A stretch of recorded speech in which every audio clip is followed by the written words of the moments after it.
तो बात की शुरुआत हम करेंगे आनंद वर्धन जी आपसे। बताइए आनंद वर्धन, आपको क्या लग रहा है, बहन जी का कहाँ हैं और कहाँ जा रही हैं और क्या हशर होगा उनका? ये तो ये तो शायद बहन जी को भी ना पता हो कि वो कहाँ है और कहाँ जाएंगे, क्योंकि उनको बड़ा मुश्किल है।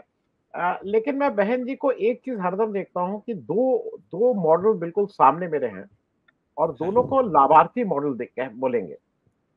आरएसएस ने जो पिछले 90 साल 80 85 साल का जो भी उन्होंने पुण्य कमाया, उसके लाभार्थी डायरेक्ट लाभार्थी हुए नरेंद्र मोदी।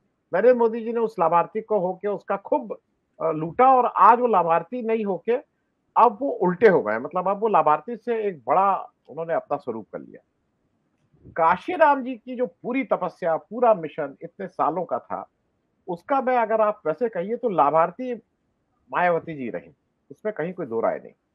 मुझे हरदम एक चीज ये लगती है कि इतने भाई जो वो संघर्ष था, हम लोग समाजवाद के जो लोग बात करते हैं उनको धरना प्रदर्शन जेल जाना संघर्ष लगता है, लेकिन जो बहुजन समाज के जिस तरह का संघर्ष काशीराम ने जी किया था, वो एक सामाजिक संघर्ष था जो वर्ग, और वो एक बड़ा संघर्ष था। और शायद इससे ज्यादा मुश्किल था जेल जाने से उससे। मुझे एक चीज हरदम लगता है कि मायावती जी को ये जो डर बैठ गया, अब वो डर गेस्ट हाउस कांड से बैठा है कि डर उनको डराया जाता है। ऐसा भी कुछ लोगों का मानना है कि जो उनके आसपास लोग रहते हैं वो उनको कांस्टेंट डराते रहते हैं कि अगर बाहर गई तो ये हो जाएगा, बाहर गई तो ये हो जाएगा। उनको मुकदमे के अलावा उनकी जान का खतरा भी बताया जाता है। अगर आपको याद हो तो हाल के दिनों में उन्होंने एक स्टेटमेंट दिया कि वो अखिलेश यादव ने फ्लाईओवर इतना ऊंचा इसलिए बना दिया कि उनकी जान को खतरा है उससे। इस तरह की बातें वो करती रहती हैं, और ये कोई वो ऐसे ही नहीं कहती हैं, गफलत में नहीं कहती हैं, जबकि वो वो इसको हकीकत से मानती बिल्कुल हैं। परे, वो फ्लाईओवर कोई बहुत ऊंचा नॉर्मल फ्लाईओवर है। नहीं, लेकिन वो इसको मानती भी हैं कि मुझे वहां से कोई देख के मुझे मेरे मेरे ऊपर कुछ ना कुछ हमला करेगा, और ये डर बिठाने वाले हैं। अगर आपको याद हो 2007 से 2012, ऐसा कहा जाता है कि वो 10 बार भी जो उस समय का जो 5वीं मंजिल सीएम सेक्रेटेरिएट था एनेक्सी में, उसमें 5 बार भी नहीं आई थी। वो घर से ही उन्होंने पूरे पूरे 5 साल सरकार चलाई थी। ये मैं इसलिए कह रहा हूं कि इसी के सामने, और मैं उस पार्टी का और उसके नेता का बहुत क्रिटिक रहा हूं, ये मैं एक डिस्क्लेमर के साथ बोल रहा हूं। अरविंद केजरीवाल जी की पार्टी का और उनकी स्टाइल ऑफ उसका मैं बहुत क्रिटिक रहा हूं। लेकिन हैविंग सेड दैट, मैं एक चीज कहूंगा कि उस पार्टी ने संघर्ष से और जेल जाने से वो लोग डरे नहीं हैं। उनका जो शीर्ष कोर नेतृत्व, जो उनकी कोर नेतृत्व था, मनीष सिसोदिया, मतलब अरविंद केजरीवाल तो थे, अरविंद केजरीवाल, मनीष सिसोदिया, संजय सिंह, जैन, जो भी उनका जो कोर वो लोग थे, उन लोग कभी जेल जाने से दे नेवर शाइड अवे। ये बार-बार आता है कि ये सबके पास ऑप्शन था कि भाई वो जेल नहीं जाते, ये सबको पता है, और बीजेपी जिस तरह से हैंडल करती है इस तरह के लोगों को, वो भी सबके सामने है। लेकिन एक चीज मैं सिर्फ कहूंगा, आज आम आदमी पार्टी टोटल 20 सीटों पे लड़ रही, पूरे देश में 20 सीटों पे। 7 सीट दिल्ली, 13 सीट, अरे माफ कीजिएगा, 4 seat Delhi, 13 seat Punjab, 2 seat Gujarat और 1 सीट हरियाणा। ये टोटल ऑल इंडिया आम आदमी पार्टी लड़ रही है।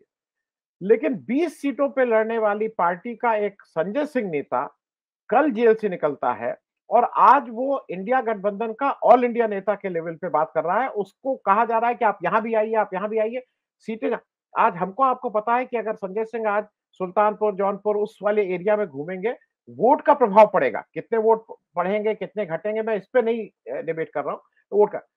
तो एक 20 सीट पे लड़ने वाली पार्टी, जिसका पिछले उसमें केवल एक सांसद था, जिसको 22-24 लाख वोट मिले थे, उसके सामने एक पार्टी बीएसपी है जो देश की चौथे नंबर की पार्टी 2019 में थी।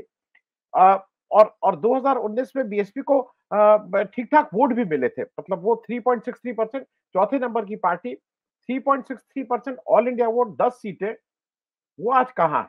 आज वो कहीं उसको राष्ट्रीय क्या उसको यूपी के में कोई उसको सीरियसली नहीं ले रहा है। और ये भी याद रखना होगा कि 2004 में 19 एमपी वाली पार्टी, 2009 में 20 सीटों वाली पार्टी, 2014 में 0 सीट पे आ गई थी। इसका इसका अंत में एंड ऑफ द डे ये मायावती जी को ही सोचना होगा कि उनको क्या करना है। मायावती जी की जो 2-3 दिक्कतें हैं, एक तो बिल्कुल बाहर, वो कोई कम्युनिकेशन नहीं है, वो किसी से उनका नहीं है। और अपने लोगों को किस तरह से बाहर निकाला जाए, इसकी अगर कला किसी को सीखनी हो तो मायावती। वो जितने एमपी जीत के आते हैं उसमें से आधे को वो बाहर ही कर देती हैं, जितने एमएलए जीत के आते हैं वही निकाल देती हैं। वो छोड़ के जाए तो जाए, उनकी एक शिकायत रहती है कि दूसरे लोग हमारे एमपीज को ले लेते हैं। अरे आप ही निकाल देती हैं। महुआ मोइत्रा के साथ अगर दानिश खड़े हो गए थे, तो कोई बीजेपी के साथ तो जाके खड़े नहीं हो गए थे। वो इस उस पे उन्होंने उनको निकाल दिया। उनके बहुत लेम एक्सक्यूजेस भी होते हैं। दूसरा, ये जो परिवार, ये जो आकाश आनंद को आज पेपर में लंबी रिपोर्ट है, अगर आप देखिए कि आकाश आनंद कितनी सीटों पे घूमेंगे, आकाश आनंद को कौन सुनने जाएगा? भाई आकाश आनंद का मुझे नहीं लगता है कि मतलब मैं ईमानदारी से बताऊं, ये आकाश आनंद को मुझे तो नहीं कोई अभी तक मिला जो आकाश आनंद को सुनने जाएगा, उनके काडर को छोड़ के। लास्ट में मैं एक बात कह के खत्म करूंगा। मायावती जी की वो जो बार्गेनिंग वाली चीज है ना, वो हर चीज को पैसे के तराजू पे नहीं तौला जा सकता है। और वो बात मैं इसलिए कह रहा हूँ कि जो जो अब सार्वजनिक रूप से देखिए इन सब चीजों का कभी वो तो होता नहीं है, लेकिन जैसा कहा गया था कि इंडिया गठबंधन में एक समय ऐसा आया था जब लगता था कि वो इंडिया गठबंधन का पार्ट एंड पार्सल बनेंगे। और उस समय शायद हार्ड बार्गेनिंग ये थी, उनका कहना था कि उनकी प्री कंडीशन ये थी कि मुझे आप अनाउंस करिए कि मैं प्राइम मिनिस्टर कैंडिडेट रहूंगी, फेस रहूंगी। जिसपे ऐसा कहा जाता है, ये कहीं देखिए मैं इसलिए कह रहा हूं कि सारा कुछ आपके सूत्रों वाला है। अब वो सूत्र कौन है, क्या है, ये क्या बताना।